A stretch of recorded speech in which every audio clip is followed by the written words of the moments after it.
Hello friends, कैसे आप सब। आई होप आप सब ठीक हो गए।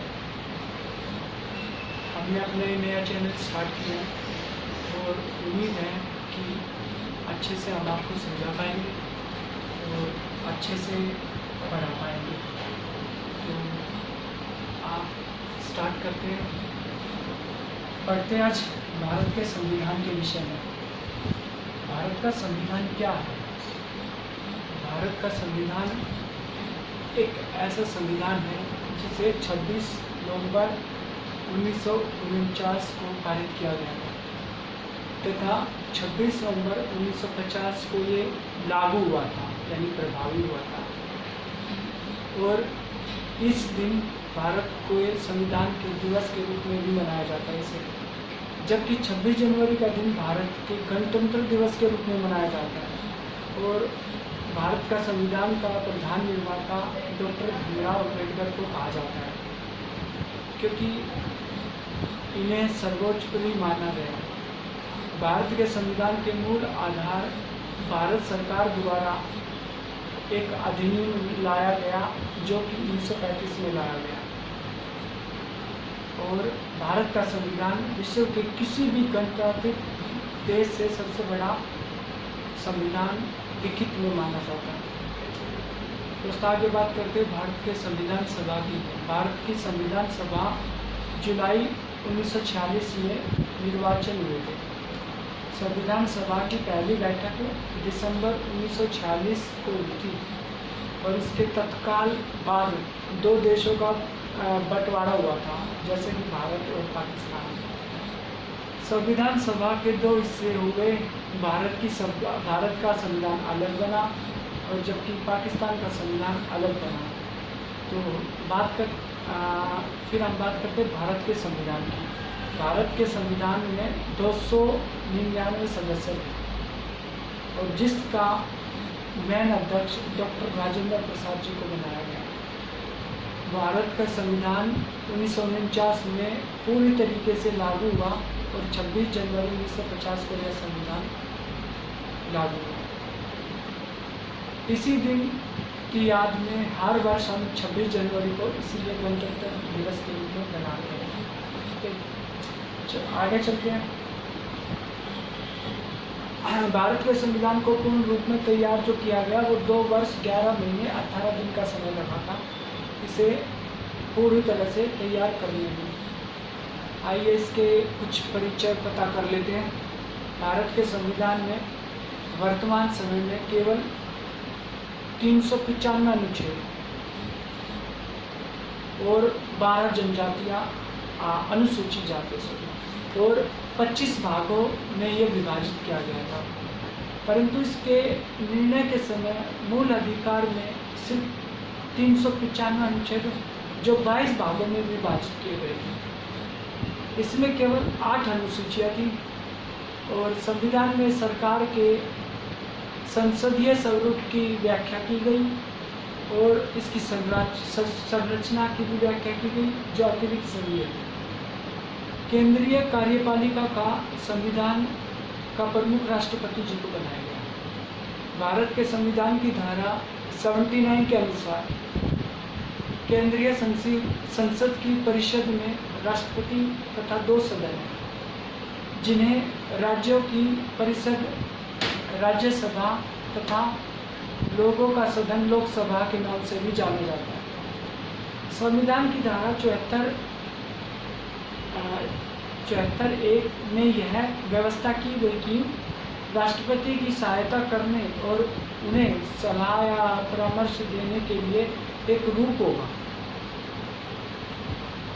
और जिसका प्रमुख प्रधानमंत्री होगा। राष्ट्रपति इस परिषद की सलाह के अनुसार अपने कार्यों का निष्पादन करेगा और जो है इस प्रकार वास्तविक कार्यकारी शक्ति मंत्री परिषद में निहित है, जिसका प्रत्येक राज्य में एक विधानसभा होगी। यानी राज्य में जो विधानसभा होती है, जैसे आपका एग्जाम्पल के लिए आपका उत्तर प्रदेश हो गया, बिहार हो गया, महाराष्ट्र हो गया, कर्नाटक हो गया, आंध्र प्रदेश, तेलंगाना आदि जो ऊपरी सदन माने जाते हैं, इनमें निहित होगी। ठीक है, इसके बाद जिसका प्रमुख मुख्यमंत्री होगा। जैसे स्टेट के जो विधानसभा इलेक्शन होते हैं उसमें विधायक दल की जो बैठक होती है, तो जैसे उसमें मुख्यमंत्री चुना जाता है उस मुख्यमंत्री का यहाँ जिक्र किया गया।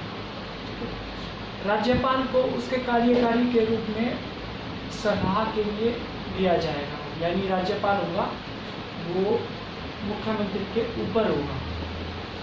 जैसे फाइल पास करवाते राज्यपाल, जैसे यूनियन टेरिटरी में राज्यपाल वगैरह होते हैं, इस तरीके से कुछ, ठीक है। और हर राज्य की अपनी विधानसभा होगी, एक जो यूनियन टेरिटरी है वो एक अलग हिस्सा है, ठीक है। तो संविधान की 7वीं सूची में संसद और राज्य विधायकों के बीच विधायकी शक्तियों का वितरण किया गया और शक्तियाँ संसद के अनुसार विहित है, ठीक है। विहित प्रकाशित भूभागों का संघराज्य क्षेत्र भी कहा जाता है इसे, ठीक है। नेक्स्ट पे चलते हैं। अब इसमें हम कुछ पढ़ेंगे भारतीय संविधान के भाग 22 भाग में विभाजित किया गया है इसे, और इसमें 395 अनुच्छेद यानी आर्टिकल्स है और 12 अनुसूचियाँ है इसमें। जैसे आर्टिकल 1 का 1 to 4 ऐसे करके तो आप पढ़ते हैं आर्टिकल के बारे में। आर्टिकल 1 जो है वो 1 to 4 के बीच में है, जिसमें कहा गया है कि राज्य और राज्यों का संघ का वर्णन किया जाता है इसमें। जैसे एक यूनियन टाइप, भारत एक राज्य है, राज्यों का संघ है तथा राज्य भी है भारत का। इसी तरीके से कुछ राज्य और राज्यों के संघ में बताया गया है। अब चलते हैं आर्टिकल 2 में। आर्टिकल 2 जो है 5 से 12 के बीच में है, जिसको बोलता है अनुच्छेद 5 से 11 हिंदी में, ठीक है।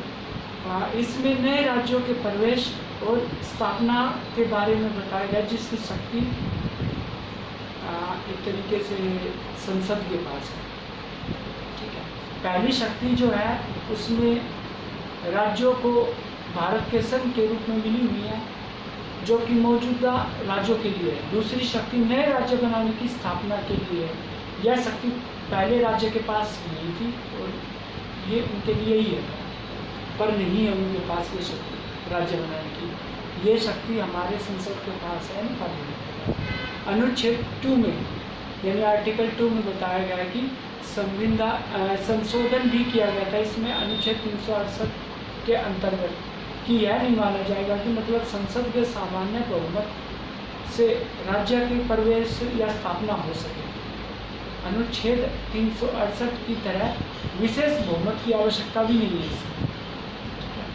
आर्टिकल 3 जो 12 से 35 के बीच में है, इसमें नए राज्यों का निर्माण और वर्तमान राज्यों का नाम और उसकी सीमाओं में परिवर्तन करने के बारे में बताता है, और इसमें संसद द्वारा ही विधि बताई गई है। जैसे किसी राज्य में उसका क्षेत्रफल अलग करके 2 राज्य बनाना या इससे अधिक बनाना या भागों को मिलकर किसी भी राज्य क्षेत्र या किसी राज्य के भाग के साथ नए राज्य का निर्माण करना, ठीक है। इसके भाग 2 में किसी राज्य का क्षेत्रफल बढ़ा सकेगा, घटा भी सकेगा, संसद के पास ये शक्ति है, और किसी राज्य की सीमा में परिवर्तन भी हो सकेगा, संसद कर सकेगी, और किसी भी राज्य के नाम में परिवर्तन भी हो सकेगा, जैसे घटाया बढ़ाया जाता है या किसी स्टेट का नाम चेंज करा जा सकता है, राज्य को यूटी के उसमें रूप में बदला जा सकता है, ठीक है।